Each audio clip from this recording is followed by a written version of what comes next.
Hey, siapa dah tengok Designated Survivor? Dia adalah TV series dekat Netflix bertemakan political drama. Basically cerita dia adalah berkenaan dengan sistem dekat US ni, yang mana jawatan presiden tu dia akan dipas secara automatik kepada person-person yang dah dia appoint dalam line of succession. Contohnya kalau katakan presiden tu mati ke, ataupun koma ke, kena kidnap ke, yang mana dia dah available, dia akan automatic appoint kepada dia punya vice president yang dalam list dan seterusnya lah. Kalau tengok dalam movie lain pun kan, biasa kalau presiden tu tiba-tiba terbunuh ke apa, terus ada orang pergi dekat sarang mamak ni, terus angkat sumpah dekat situ untuk jawatan presiden. Tak perlu macam kita nak pergi menghadap Agong, kena bagi nama lah, kena cukup bilangan lah, we have numbers lah. Tak ada lah benda tu. Dia tu automatik je.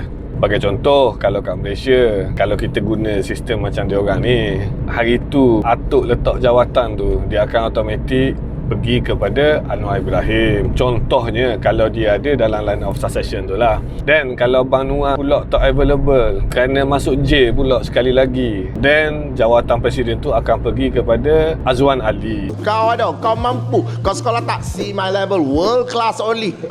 Masuk aku Azmi Ali. Dan begitulah seterusnya kalau semua nama-nama ni dah available. So Designated Survivor ni adalah salah seorang member daripada list of succession tu untuk sit out daripada mana-mana event yang mengumpulkan semua calon-calon presidensi dalam satu masa yang sama. Yelah, dia buat gini sebagai langkah berjaga-jaga jika sekiranya ada berlaku apa-apa dekat kesemua calon presiden tu, at least ada seorang yang selamat berada di tempat yang lain untuk ambil alih jawatan presiden dan uruskan negara. So dalam cerita ni, Thomas Kirkman, dia adalah seorang arkitek dan dia adalah Secretary of Housing and Urban Development dekat Amerika ni. Kalau dekat Malaysia, mungkin aku rasa dia adalah Menteri KPKT lah kot. Kalau ikut ranking, kiranya dia low ranking lah berbanding dengan calon-calon presiden yang lain. So dia dah di-sit out daripada satu event. Unfortunately, masa presiden dan semua dia punya waris-waris presiden berada dekat acara dekat Capitol, tiba-tiba bangunan Capitol tu kena bom dan semua mati. So dia tanpa bersedia, dia kena angkat sumpah on the spot. So daripada sini cerita dia bermula.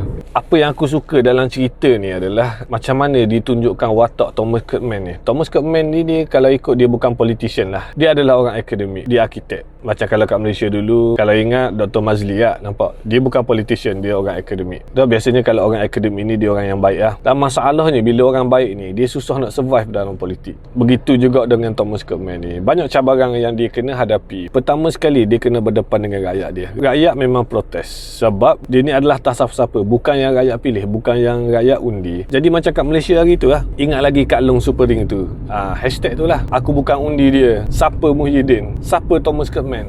Macam tu lah. So dia kena buktikan pada rakyat dia, yelah, walaupun dia ni bukannya nak sangat jadi presiden, bukannya ambition dia untuk jadi presiden, tapi since dia dah pegang jawatan tu, dia rasa sangat bertanggungjawab untuk carry out dia punya task. Dalam cerita ni kau akan nampak macam mana aku pun boleh rasa terharu dengan cara dia nak memenangi hati rakyat dia. Simple je cara dia. Dia jadi diri dia yang sendiri. The best quality yang ada dalam dia adalah dia honest. Kalau dia buat salah, dia mengaku dia salah. Kalau dia betul, dia tetap akan kata dia betul walaupun satu negara kata dia salah dan patut letak jawatan. Kira ada prinsip lah. Ada prinsip and then honest. Itu yang payah kita nak cari dalam pemimpin negara kita.